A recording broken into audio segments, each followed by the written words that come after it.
chơi mùi nhìn là mùi nâng thế đã mùi nâng này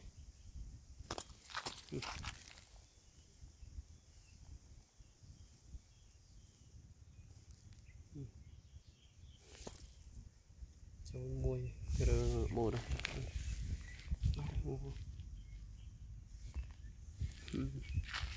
đi phải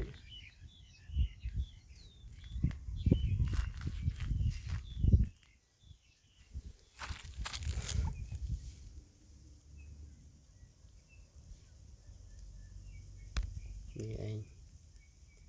สัตว์กระอืดเนี่ยโอ้โหนี่โจลเมย์ใบเมย์มีใจนึงมวยนึงเลยได้ปูชเนี่ย